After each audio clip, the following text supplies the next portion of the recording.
Twilight Zone was a television show. I mean, duh. But it's important to remember that the show was a visual medium. And film and television rely on talented directors to use the visual medium in the best way possible.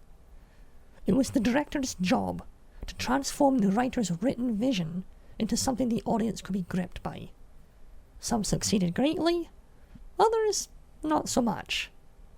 Now, I've acted and written for most of my life.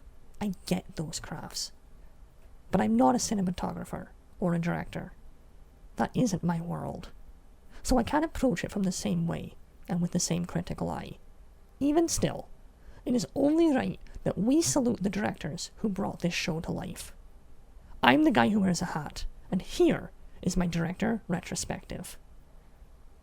Let's start off with everyone's favourite, a pie chart. I call this one 30 minutes of my life for 10 seconds of yours. Okay, let's move on. There were 54 directors across the entire series. It's time to go through them. Roll call. We'll start with the directors who directed one episode apiece. We have Alan H. Miner, Alan Reisner, Bernard Gerard, David Butler, David Green, David Lowell Rich,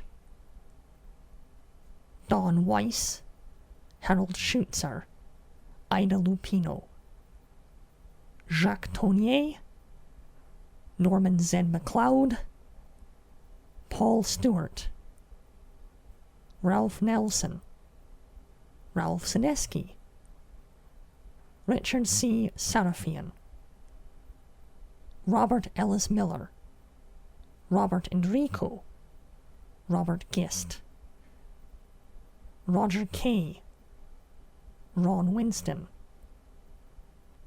Walter Grumman, William Asher. Now the directors who directed 2 episodes. Anton Leder, Boris Sagal, Christian Nyby, Don Siegel, John Rich, Robert Butler, Robert Stevens, Ronald Winston. We have one director who directed 2.5 episodes, and that would be Robert Parrish. The Mighty Casey required reshootings for many of its scenes, and Robert Parrish was the one who was called in to do the reshootings. Now the directors who directed 3 episodes. And starting from here, I'll start breaking down which seasons they contributed to. David Orrick McDearman, who did 1 episode for season 1 and 2 for season 2. Justice Addis, who did 2 episodes for season 2 and 1 episode for season 4. Mitchell Leeson, who did 3 episodes for season 1. Perry Lafferty, who did 3 episodes for season 4. Robert Flory, who did 2 episodes for season 1 and 1 episode for season 5. Stuart Rosenberg, who did 1 episode for season 1 and 2 episodes for season 4. And we have 2 directors with 3.5 episodes to their name.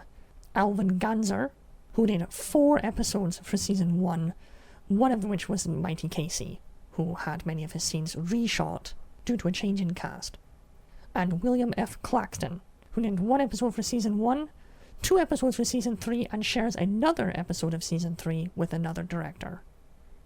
Now we move into the directors who did 4 episodes. Abner Bieberman, who did 1 episode for season 3, 1 episode for season 4, and 2 episodes for season 5. Alan Crosland Jr., who did 1 episode for season 4 and 3 episodes for season 5.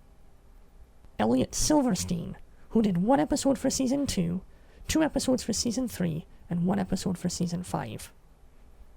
Jack Smite, who did 1 episode for season 1 and 3 episodes for season 2.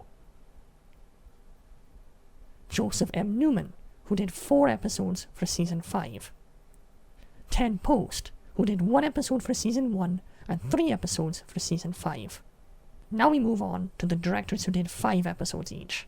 First is Don Medford, who did 1 episode for season 1, 1 episode for season 2, 2 episodes for season 3, and 1 episode for season 4. Next we have Montgomery Pittman. His name should sound familiar, because he also wrote for the series. 1 episode in Season 2, and 4 episodes in Season 3. Then we have James Sheldon, who has 5.5 episodes to his name. 3 episodes from Season 2, 2 episodes from Season 3, and again shares a co-director credit for another episode in Season 3. And then we have the singular director who did 6 episodes, and that would be Richard Donner, all of which were from Season 5. Now we move into the top 5 most prolific directors for the series, starting with Richard L. Bear, who did 7 episodes for the series. 2 episodes for Season 1, 2 episodes for Season 2, 2 episodes for Season 3, and 1 episode for Season 5. Next we have Lamont Johnson, who did 8 episodes, 7 of which were for Season 3, 1 for Season 4.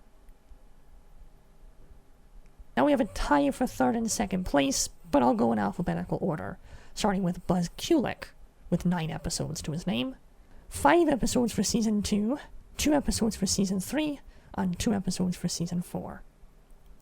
Then we have Douglas Hayes, with also 9 episodes to his name, 4 from Season 1, and 5 from Season 2. And finally, the most prolific of the directors, John Graham, who directed 12 episodes of the series. Not only does he have the most episodes to his name, but he's also the only director in the entire series who directed at least 1 episode in all 5 seasons. He had 5 episodes in Season 1, 2 episodes in Season 2, 2 episodes in Season 3, 1 episode in Season 4, and 2 episodes in Season 5. And here's my pie chart again. I spent a long time making this. I'm going to get my money's worth. Alright, so now you know their names and what they directed. So what's left to do? Why, rank my top 5, of course. I decided against doing a worst directors list, since I don't feel strongly enough about the craft to feel like an expert on saying what bad direction looks like. But here's my top 5 directors of The Twilight Zone. In 5th place, John Graham, the most prolific director the series had, and I can see why he got called in over and over. He has some great personal angles. What I mean by that is he knew how to catch expressions well, and from what point depending on the mood of the scene, as odd angles can get across a bizarre feeling better. All in all, a solid director with some real classics under his belt. In 4th place, Montgomery Pittman. Mr. Pittman's name should sound familiar. He was the author of 3 episodes from Season 3, but he also directed as well. And while his writing was only so-so, his directing chops were excellent, creating some really great moods and atmosphere.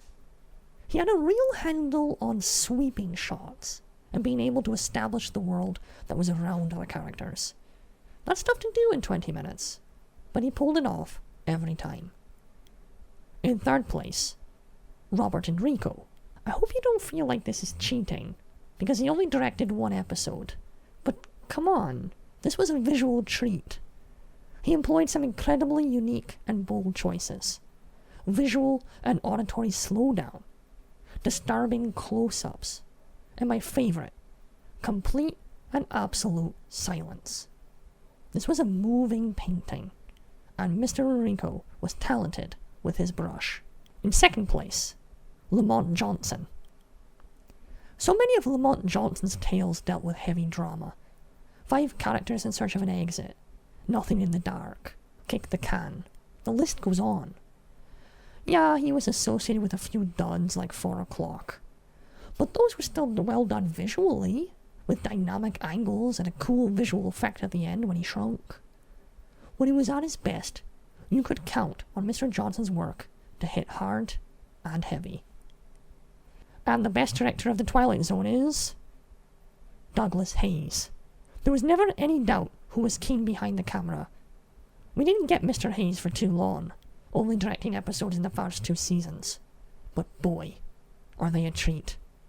Elegy is bad, but not horrible to look at visually. And on the other side of the spectrum, we have some of the most artful masterpieces in the visual medium. Unique tales that really use the visual medium for all it's worth. The Invaders, Dust, The After Hours, Nervous Man in a $4 Room, and of course, Eye of the Beholder, and more. Whether the story was up to par, I knew when his name flashed across the screen, I was in for a good time visually. Remember, the Twilight Zone invited us into a dimension of sight and sound, as well as mind. And without a good director, there was not going to be a way to truly get sucked into the fifth dimension. I hope you enjoyed this and found this informative. Thank you for watching.